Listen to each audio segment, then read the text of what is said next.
you can't ignore the fact that there are good cops who want to change the world. We want to ensure that they protect us. So how do we kind of get rid of this negative behavior?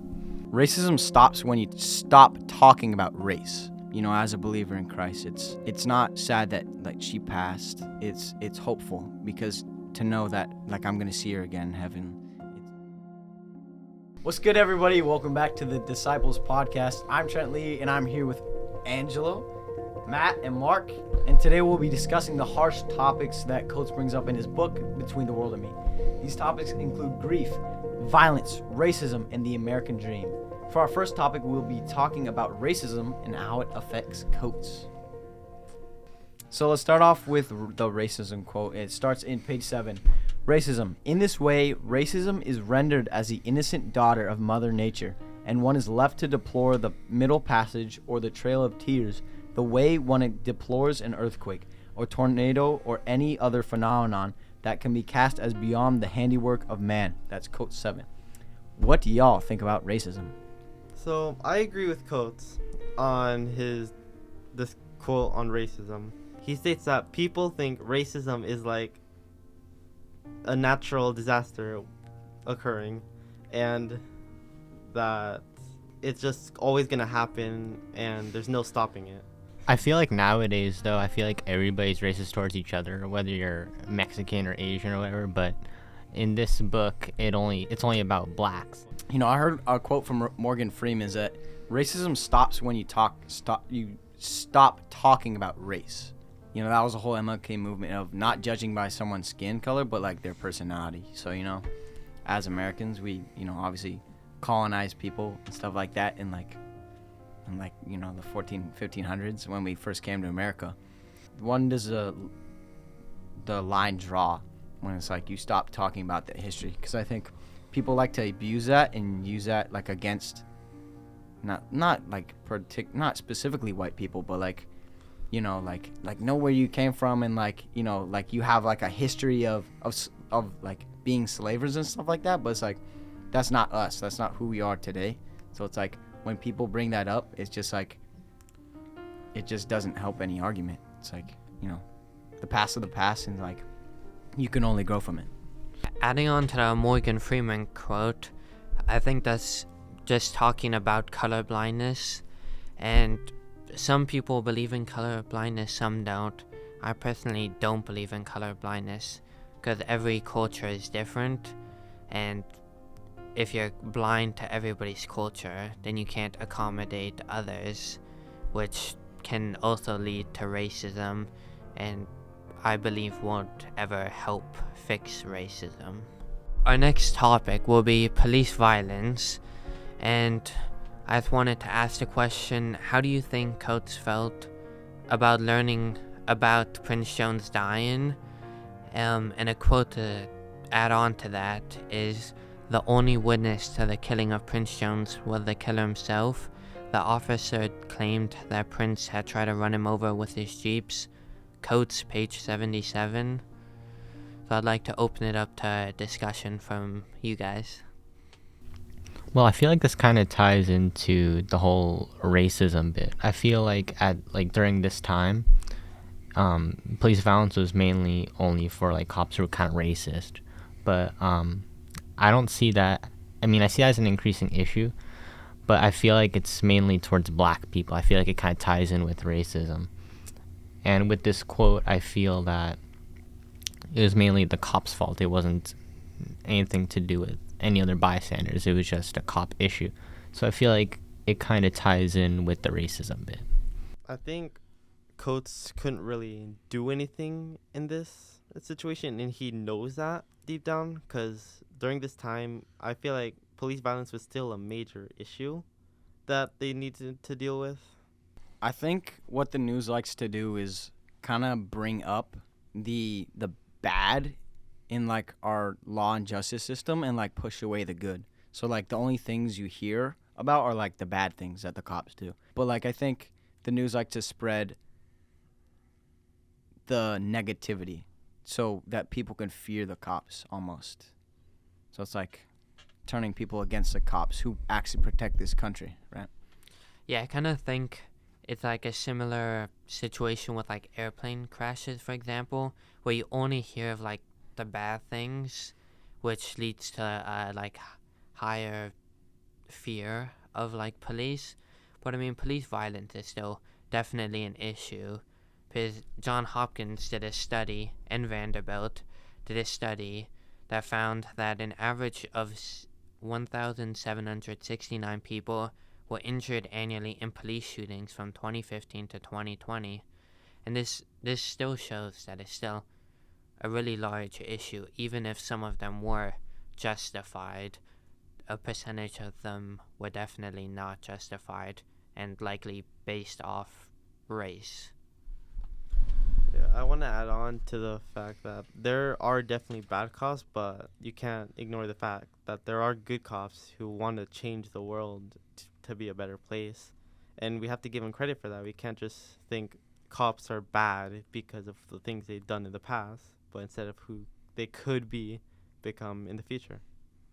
Yeah, the only thing I wonder is, with all this police violence and all these bad cops, I'm just kind of wondering, like, how do we kind of get rid of these bad cops so they're only good cops?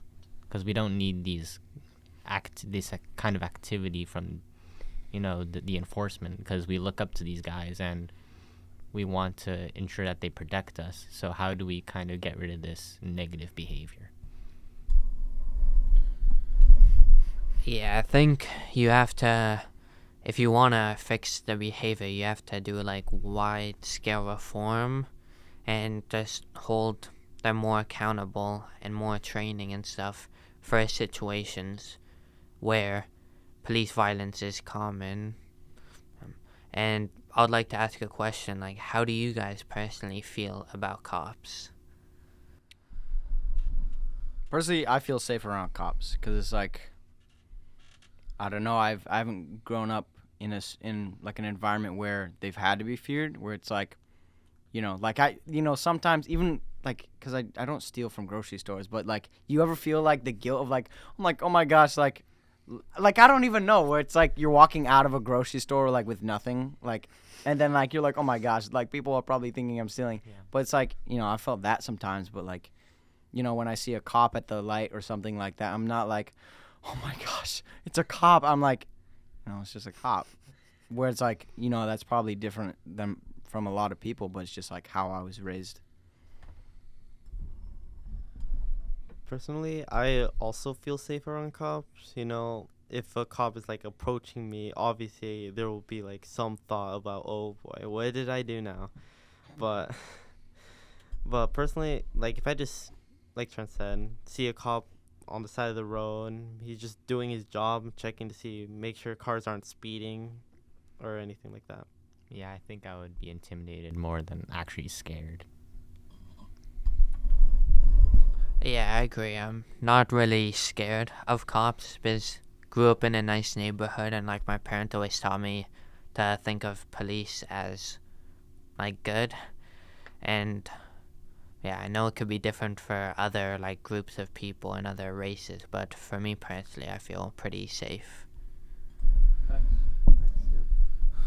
Okay. So now we're jumping into our advertisement. So today's sponsor is Lunchly. If you like your cheese drippy, then buy some Lunchly. I just want to shout out to them because they help sponsor and pay for this video. And then a special shout out to McDonald's, because McDonald's is great. And they gave us $1 million for this podcast. That's, why we have this setup and everything. So go eat McDonald's because McDonald's is amazing. Let's go into the third topic of today, which is grief. We're handing off to Matthew Aubin. Okay. So one quote that you could find in page 79 that Coates has stated is, when the assembled mourners bowed their heads in prayer, I was divided from them because I believed that the void would not enter back. So a question I would like to ask is, have you guys ever lost anyone that ever affected your personal life, and how did you mourn them? Yeah, I haven't lost any actual family members. Like, I've been I've been blessed enough to like most of my family is like pretty healthy. And it's like, my grandparents are still alive. Like great grandparents, they've passed on, but I've never really known them or met them. But someone close to me passed away actually at the start of this year, and she actually worked at this church. And like I've been doing childcare for like a year and a half or so, and like I've been growing up in this church like ever since I was a kid. And there was this lady named Dory. She was the kids ministry coordinator and stuff like that. So I grew up with her. I've known her pretty much all of my life, but then I started getting closer to her because I started working for her or with her in childcare. And then, I didn't really know it at all, but she had been fighting cancer like on and off. And then like she beat it like during COVID, and then it came back around like last year. And then it came back while I was working with her. And then like the last time I saw her was like, before she started doing treatment again, and then she took time off work. She fought as hard as she could. But, one thing that, like, I was really sad about it. But, as a believer in Christ, it's not sad that, like, she passed. It's hopeful, because to know that, like, I'm going to see her again in heaven, it's like, to know that she has that belief. And like believe that all of her life, and she lived and died for Christ. So it's like having that hope in life is so incredible. It's so strong. So that was the one time that I had grief in my life, but I just had hope because I know that it's promised to us, that we're going to see each other again when we go to heaven.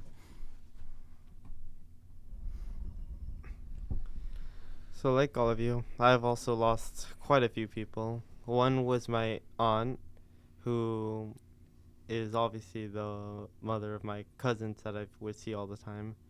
But ever since she passed, they would move away, and we mourned her for a while until, we just had to move on. Yeah, I never really lost any family members, but I have lost a lot of friends, and it's kind of made me decline in my mental health. But thinking about the good times really does help. Well, because you think of all the time that you're with them, and then suddenly they're gone. So just thinking about the good times makes all the grief go away and makes you much of a happier person.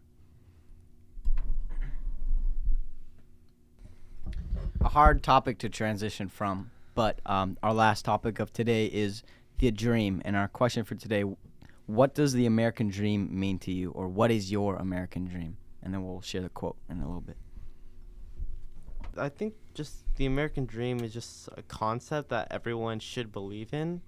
It's just about how you can live a good life here in America, and how you don't have to ever have worries about paying your houses, having a terrible job. You just think of all the goods that America can bring you, such as a good house, a good job, who everyone likes you.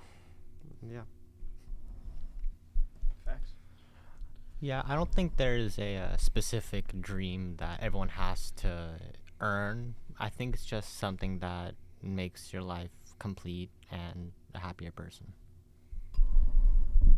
Yeah, to me, the American dream is like owning a house, having like 2 cars, 2 kids, being comfortable in life, and yeah.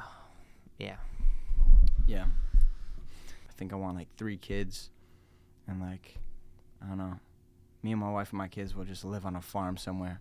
It's like, I don't know, just live a peaceful life. It's like, I think since we live in the Bay Area, it's like such a crazy place to live, because like everybody's like tech central, and everybody wants to like get to the top as fast as they can. But it's like, I don't know, my ideal life is just like, raise my family in good beliefs, and like have a family one day that like has the same beliefs as I do, right?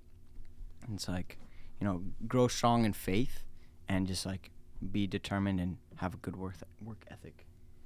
Yeah, I agree with that. But at least from what I think of the American dream, so owning a house, cars, going to college, and having kids, like that's not accessible for a lot of people. Like people can't afford to go to college and stuff. So it's unequal for so many people, and they're not able to go to college, or it's much harder for them. And Coates agrees with this, and he says, "We could not get out. The ground we walked on was tripwire. The air we breathed was toxic. The water stunted our growth. We could not get out." Coates 27-28. Yeah, so it's just he had a much harder time and a very unfair growing up, which makes it much harder, or sometimes even impossible, to achieve the dream.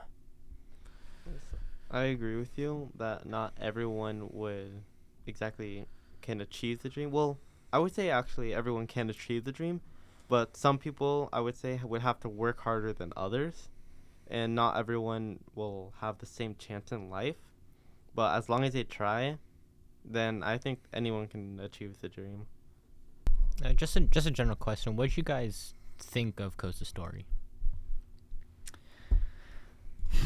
I think there was a lot of problems and definitely not enough solutions, where it's like, kind of like what we read on the other people's reviews on the thing, where it's like he says like there's almost no hope for for his son. It's healthy to have the American mindset to have hope for the future, and believe that you can just overcome all the struggles in life. And it's like he doesn't give that at all. So I think that was an issue that I definitely had with the book. Yeah, I really agree with that. He just brings up lots and lots of problems, but he almost never actually provides a solution or to do anything about it. And from what I know of Coates, he doesn't think he's responsible for providing a solution, and he thinks it's like bigger group effort. But he could have such an influence to millions of Americans because of his writing and how popular he is. I agree with you both that Coates didn't really give any solutions, but also I feel like he couldn't really do anything about his time. Like we give the police incident a thing, that Prince Jones died to police. Like what is he gonna do about it? I mean, there isn't really anything he could do about it. But at the same time, I feel like he should have at least gave his son some advice on how to go on with his life and what else he can do.